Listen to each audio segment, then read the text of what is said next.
A question of Star Trek holes and the holder. Today on Trekland Tuesdays Live number 335. Yes.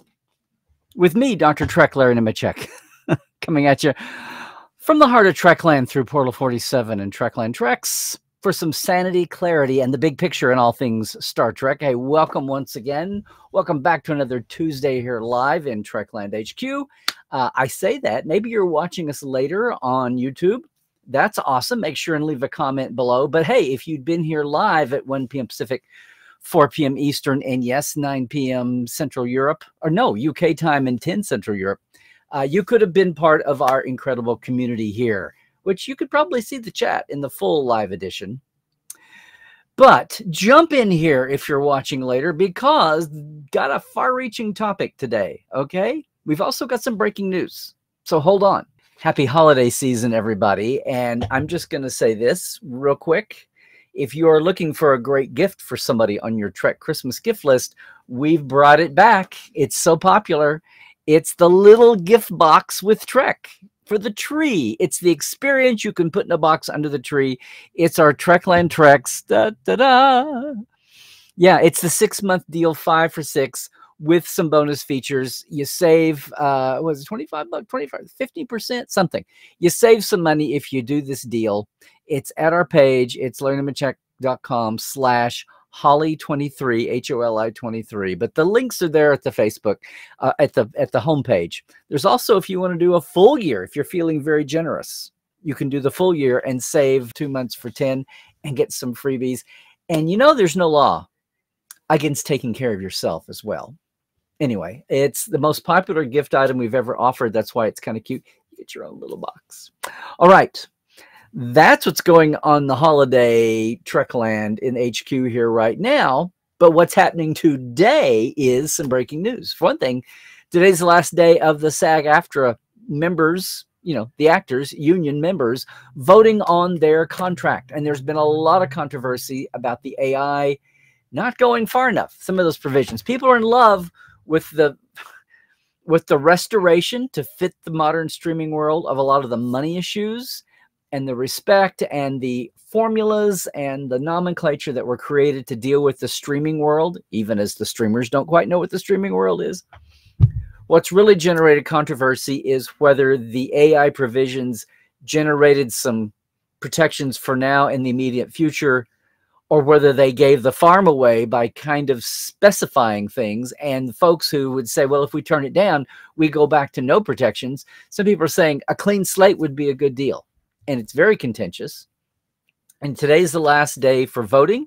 We will see what that does. People are even debating what it means if it turns down.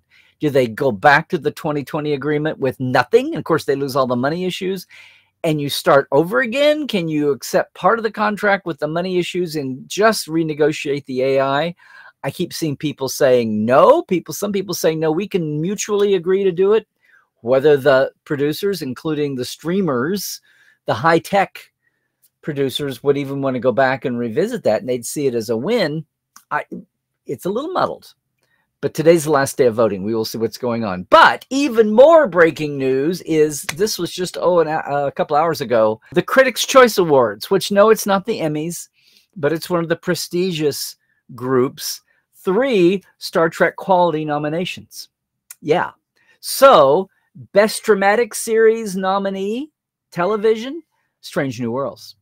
Best TV Animation Series, Lower Decks. Haven't even had time to do congratulations social posts yet.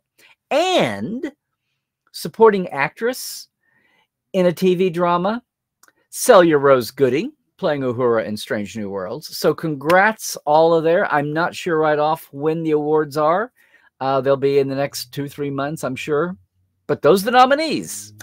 And we will see what happens with the winners, all right? No, but some of you may, I'm sure some of you are here for this intriguing title today, a question of Star Trek holes and holders. And I know, is vague titling a thing? Because until today's news and calendar date, I was looking at some of the recent news being the news that came out of WinterCon in New York City. WinterCon, where'd that come from? The first convention I ever went to was called WinterCon, but that was the Oklahoma Association of Fandom with a 2-day mini-con in Oklahoma City that included old-time radio and Western nostalgia and comic books. And yeah, not quite the same WinterCon, but this WinterCon included among the Trek guests Cellulose Gooding. This included Michelle. No, they were in Brazil. Down in Brazil, another industry trade show where Michelle Paradis and Sonequa Martin Green were promoting, yes, the last season, upcoming season of Discovery.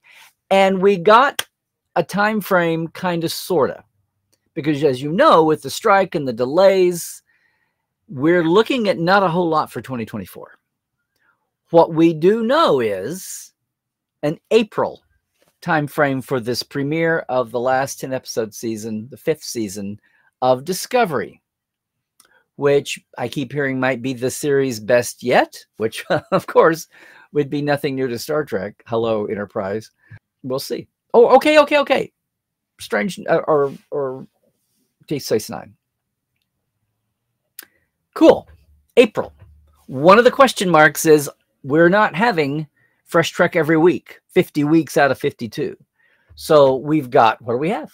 We have Discovery's final, which is done, ready to go, held back even until now, April. Then we've got Strange New Worlds, delayed by strike, is filming. We'll see what that looks like. We've got, okay, Lower Decks will be done. And of course, Prodigy is out there, but it's on Netflix. So let's just see what that means. So if Disco is in April, we don't know, early April, late April, but 10 weeks, that means early April would go to mid-June, late April would go to late June. So we'd have an April, May, June window for Discovery. Then, unless, you know, Lower Decks is delayed for spacing, Lower Decks typically goes mid-August, right about the time of Trek Vegas, or just a little after. It's usually mid-August through early September. Okay, early October. Again, 10 weeks, right? So that would be April, May, June, then a month off, 2 months off, mid-June to mid-August, and then Lower Decks, August, September, October. There's that. Now, Strange New Worlds new season probably won't be done. Strange New has run, typically, they've gone May to July, the first 2 seasons in that window. Well, May, July the first year, and then June through mid-August, second season. But the strike was a 6-month delay, 5-month delay, and there's probably buffer time in there. But they had not, and to my knowledge, we haven't seen a startup film date yet, although they were ready to go, raring to go. Now we've got Section 31 filming as a movie, and we've had that confirmation that the end of January through March-ish window. Here's the thing. Would they be ready to go, turn around? If first unit live action is those early months, would it be ready to go as an end of the year holiday special? Not holiday, but you know what I mean. As a nice bow at the end of the year. If you've got Lower Decks April, May, June, and you've got, if you got Discovery April, May, June, and you've got Lower Decks August, September-ish, October, would Section 31 be ready for totally end of the calendar year, or would it be bumped into the next year? Because then the next year you wouldn't have Discovery to kick around. You would probably have, would you have Strange New Worlds by its typical time, but a year removed? Remember, we were talking about this. A 1.5 to 2 years delay on this bloomin' cliffhanger. But 2024 is looking like no live action until April. And that might be it, unless the 31 movie can be edged in, can be tucked in at the end. Now, you've got Lower Decks. Late summer, apparently, unaffected by strike. What's that other wild card? Oh, yes. Good old Prodigy, which, hey, back on season 1, back on the publicly searchable airways of streamways, Christmas Day. Yeah, Yeah, what is it? 20 days away. 20 days till Prodigy is back for public eyeballs. And then still no disclosure about when season 2 comes to Netflix sometime next year. Here's the thing. The writers' rooms, the producing end of the franchise of Star Trek will continue to be coordinated. I've heard that. I've heard that privately from the Hagemans, from Aaron Walke, and that's been the public pronouncement. However, the in-house production and distribution are two different critters. What I've heard from a couple of places is that Netflix probably does not care what the rest of Star Trek is, what Paramount Plus is doing with the rest of Star Trek. Will they counter? Will they? I mean, I would think as a human that they would think it would be great to start it in a whole. If Discovery doesn't start till April, they've got 10 weeks. Should they start Prodigy on Netflix season 2 in February and clear that? Should they wait and run it in June, July to clear that? I mean, just to have the Star Trek spotlight for Fresh Trek all to themselves? Or will they totally not care? Does it not suit their business model at all to not care what those other guys are doing? Hey, it's ours now, and we will see fit based on other factors that we're dealing with. Interesting question. I hope that they have it in that window. For one thing, the sooner they run it and gauge the reaction, the sooner we may have a decision on season 3. Does running Prodigy season 2 earlier help or hinder that? I don't know. I don't know. Who knows what the streamers are doing anyway? What I am excited for, I was excited to have Prodigy on Nickelodeon at the beginning, co-producer Nickelodeon, just to get it off the more obscure paid channel, Paramount Plus, and have it where more eyeballs are going to see it, because Nick is viewed much more widely than Paramount Plus. What I didn't think about was that it was going to be mostly linear Nickelodeon. And I know for a time it was, and then to have the stricture of a 7th-month delay, I understand. So once Paramount Plus premieres it, and this was not the original plan, but within a few, when the merger happened, when the Paramount Global remerger happened, the remarriage happened between CBS and Paramount, the deal was changed when it trickled down to Prodigy and its co-partner producing studio Nickelodeon. There's the producer and there's the distributor. Again, don't confuse them. It's like when UPN wanted to cancel Enterprise, but Paramount TV Studio was happy to keep making them, and in fact made the deal that allowed it to keep going one more year. So producer, creator, distributor, different thing. What's going to happen here? I hope that they run it early on. Will that be enough of a gauge to greenlight a season 3? Well, I hope so. But on Nickelodeon, remember, it was on a linear stream only, had to wait 7 months by stricture with Paramount's contract. They had to wait 7 months, and then they chose to only have it linear. 8 o'clock on Friday nights, it's like the old death knell for the original series.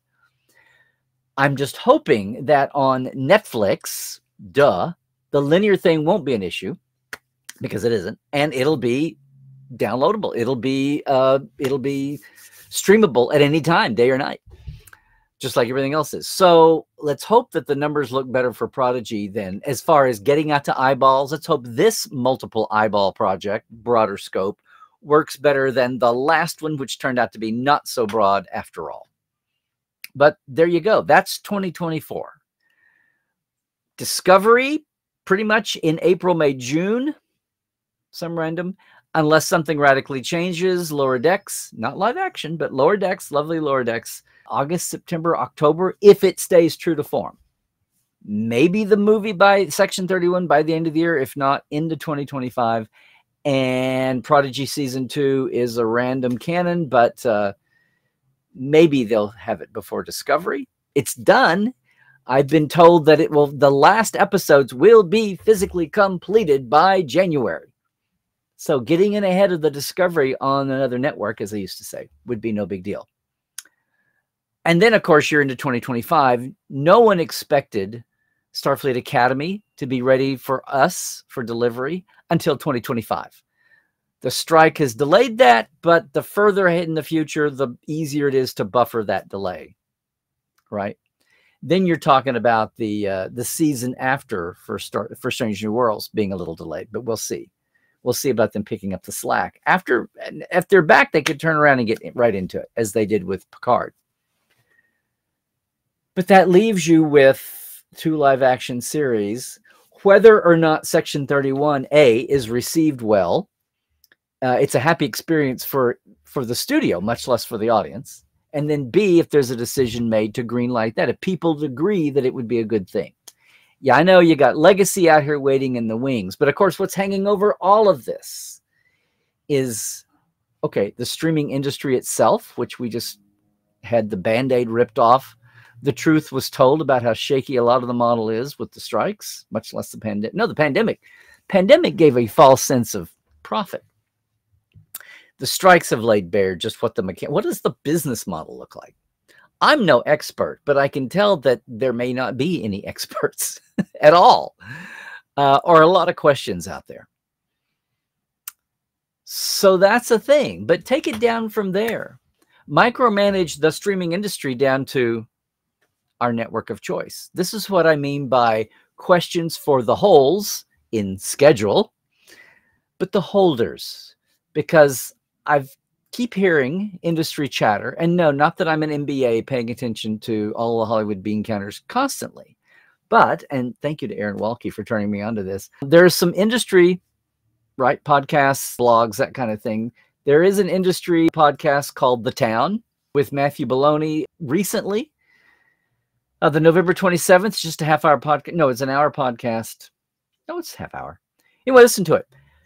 There's increasing speculation because the value of, yes, the remerged Paramount Global is all over the place. Look, guys, we talk about streaming. Cable is on a slow death spiral because people left cable for the less tech, the less overhead of streaming. Now, streaming's still being figured out, but cable is on a long spiral down. People say the same thing about the old network model, right? Terrestrial network commercial model. Is Data's line correct about TV's demise this century? We'll see. And exactly what he defined TV as. Did he mean network with commercials? Did he mean streaming? Did he mean cable? What did data mean? I guess we need to do a little data mining to find out. But there's a lot of speculation that the value. Sherry Redstone held onto the company, right? Has fought off all these challenges. They got the thing remerged. Stupid mistake. Stupid mistake with the split in 05-06. The Viacom divorce, but now Paramount Global is back with the homier, warmer brand. And what's the assets? Well, Paramount Pictures, the movie studio, Paramount TV, the franchises it holds, starting with our little baby Star Trek, but also Fast and Furious, and several more. Transformers, oh, of course, the Taylor Sheridan shows now, if they hold up over time. But there's also the cable channels. These guys are discussing on this podcast, discussing the relative assets and value, and you get into a lot of high-end finance. You get a lot of high-end Hollywood finance. A lot of what was exposed in the strikes, of course, of not knowing exactly what was going to be the future of streaming. But on top of that, of all the streaming players, Paramount Plus is not in the strongest position. Paramount Global with its streaming arm. But in this case, we're not just talking about the streaming. We're talking about the whole company. Talking about it might even be ripe for buyout or whatever makes the most sense financially to the world out there. Who would want it's just interesting. The Town podcast, if you want to give a listen.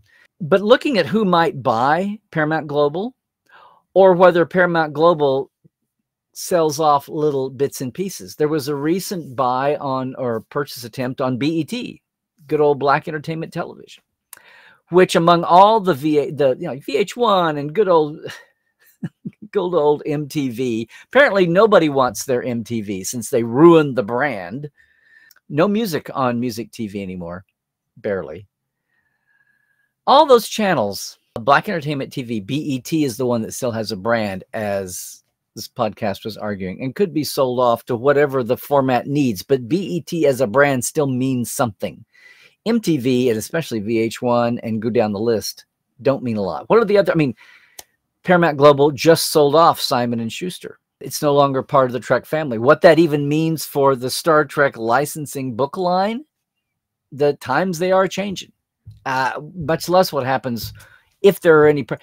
Paramount also recently redid their upper level executives contracts to include a golden parachute bailout in case a big, whenever the merger happens, whoever the little dog is, that layer, if you got 2 layers of financials, 2 layers of promotion, 2 layers of this, that, the duplication, the little guy usually wins out unless there's somebody really, really powerful in charge there. And the big dogs, the buyout side is maybe weak or not as interested or whatever. But those folks on the smaller side would be looking to have some kind of an escape hatch. In the corporate world, I'm told this is what the big money folks do. But that was just done. So is that anticipating something on the table now that we don't know about? Like I know, like I'm following this. But to hear the smart people who do follow it talk about it. Or would it be continuing selling off a bit at a time? Now, BET wasn't sold off, but that doesn't preclude something happening. They didn't like that. They thought it was undervalued. Anyway, this has all been going on while we've just been enjoying our trek and trying to get over a pandemic, wanting the world to straighten out between the wars and the supply chains and get inflation back. While we've all been going about our little daily lives, this is what's been going on in high value. But it's happening all around as the overall media world restructures and uplifts and reshape. Even Warner Brothers and Discovery and Comcast is NBC. Are those predators? Would the regulatory system allow the owners of NBC to buy CBS? Of course, CBS is a big asset in this too. The old terrestrial network, CBS. What's funny is everybody talks about the football. And I'm sorry, I'm getting away from Star Trek here, but it's going to affect our Star Trek. The football deal package CBS had is like a major value. It's when you put your head into this realm, it's fascinating. It's a headache. I wouldn't want to live there every day, but to consider these things that are a real play, because the bottom line here is we're talking about the holes in Star Trek's schedule in 24. What's going to get greenlit? Will Section 31 become a live action series? Will there be 3 live action series or only 2? Does that mean how long Legacy has to wait? If indeed anybody cares about Legacy. Because if Patrick Stewart, if Sir Patrick is not, if it's not 2018, 2019, and if Sir Patrick is not part of the main players, then a Legacy show will be filmed in Toronto. Between the cost factor, it's a 4th, it's a 5th the cost to shoot in LA. Sadly, somebody ought to do something about that. But they're coming back to Toronto. So your Legacy series would be in Toronto. I don't know why it wouldn't. But would it even happen at all? Would there be something else in the wings by then? What will the bosses of our bosses say about a 3rd Star Trek? Who will be judging the overall future of the franchise? Those folks that back in the day, well, Gene Roddenberry and Herb Solow had to fight.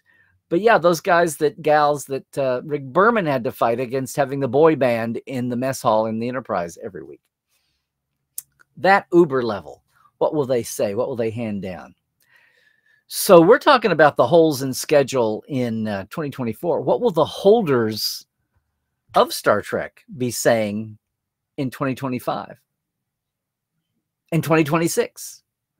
Much less, who will that even be?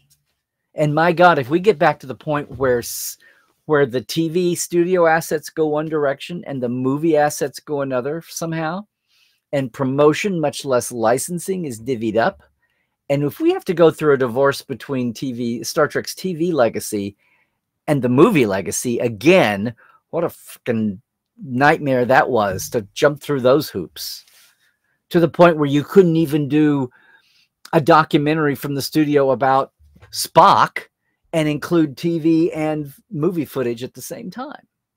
How insane. But that's lingering out there on the horizon.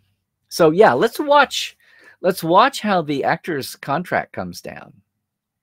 Let's by all means, let's watch these awards, how they proceed to the finalists and the announcements.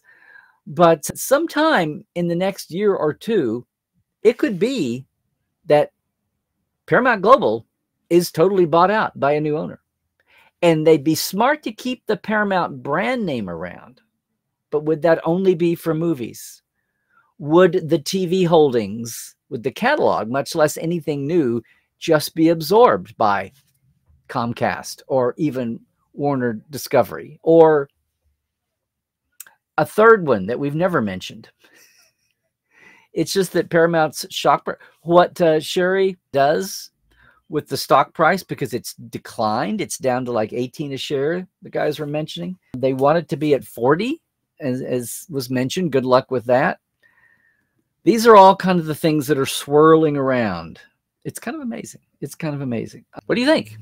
I don't know if we've got anybody keeping their ear to the ground in the industry more than I was just detailing. Here's one thing that's happening, and if you caught this just the other day, to put a kind of a pin on this for now, in the meantime, Paramount Plus isn't the only streamer that is not cleaning up. I mean, Netflix and Prime are in kind of a shock wave with everything that's been exposed by the pandemic, and now coming down from the sugar high of the pandemic, going through the filter of the strikes as this whole streaming model sorts out. But you might see this returning from the days of peak TV and everybody had to have their own studio. Did you see this just a couple of days ago? Apple and Paramount Plus are discussing bundling their streaming services just as a deal. You still get Apple TV streaming. You can still get Paramount Plus, but if they might do a co-op deal where if you buy them together, it's cheaper than if you bought them separately. Because Apple is another one that is limping along, is outside of, well, For All Mankind is awesome, but I don't know that I could tell you another show on Apple right now. And I know there's one or two good ones, at least. I'm off the top of my head. I'm not familiar with it. If I looked at the channel, I'd go, oh yeah, that one. Or a show that identifying it with Apple, enough to go subscribe to Apple. Paramount Plus, I feel like, is not in that boat. They've got Star Trek. They've got residual Taylor Sheridan shows. They've got the whole huge catalog of branded Star Trek, of branded Paramount movies and TV shows. But that's a thing. It's not a done deal. They're talking, and they let it be known in the press that Apple and Paramount are discussing this mutual bundle co-op deal. Is there more of that? Is that a way of staving off their smallness? Is that a way of being, protecting themselves against the herd at large, against all the bigger players? And there's other smaller players too out there, because, it used to be that movies when Desilu was bought by Paramount, it was the great era of movie studios stop fearing and fighting TV and joining the club, right? If you can't beat them, join them.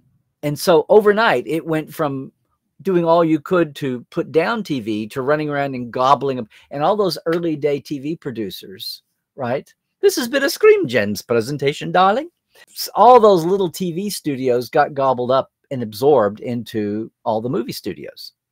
And that's when, yes, Paramount, boom, did a Just Add Water instant mix and had a TV studio by buying Desilu.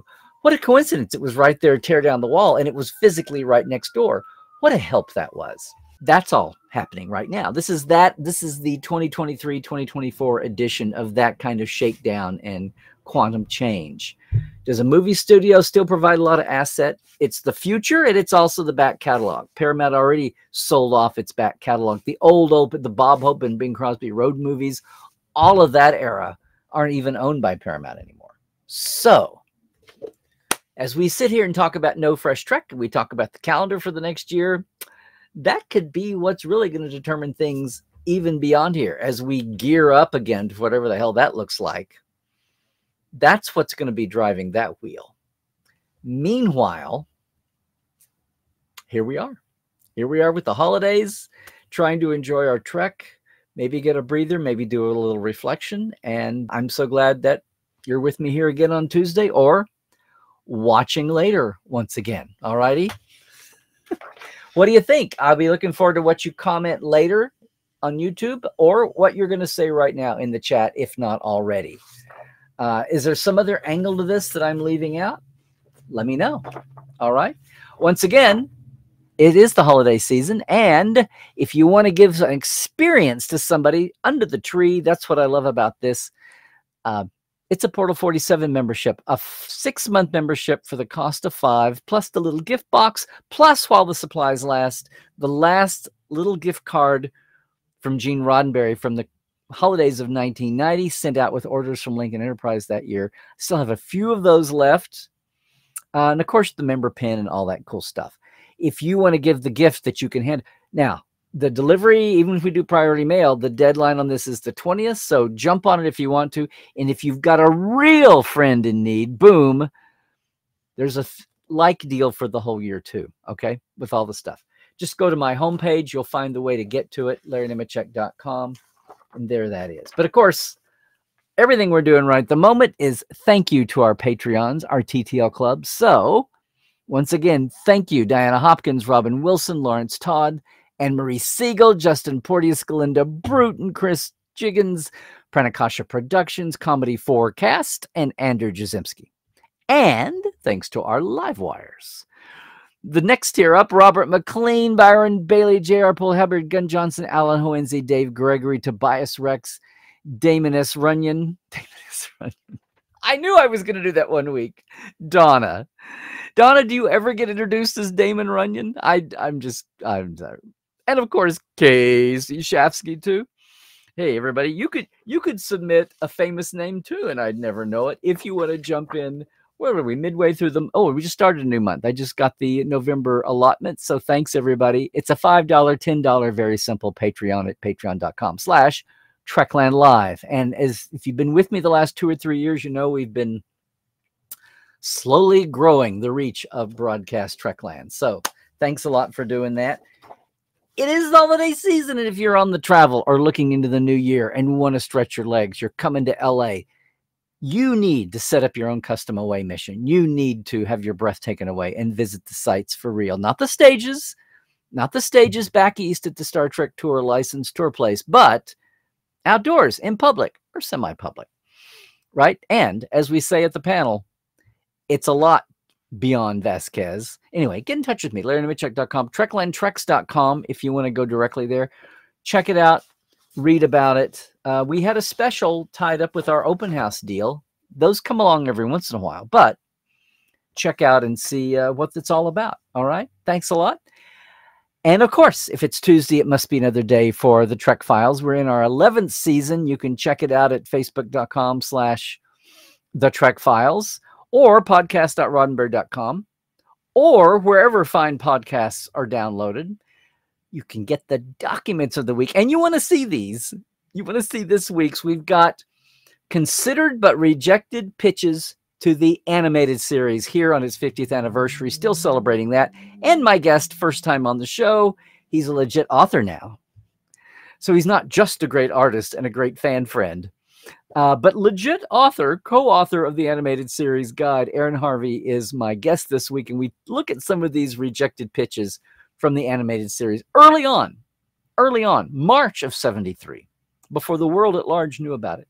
Check it out. It's this week's The Trek Files. And yeah, if you're leaving us now on YouTube, kids, hey, it's Larry Nemecek on Twitter X. I know. Trekland on, please like and subscribe here on YouTube and Facebook and Instagram. I think Instagram's kind of my go-to social of choice these days. If there's anything to it past a few words, right? Portal47.net. Please go look there and check out the program. And you can still find the gift offer from the Portal page too, all right? If you are leaving us at the moment, if you're watching on YouTube later, please try to check us out when we are live. But leave a comment below. And regardless, till next time.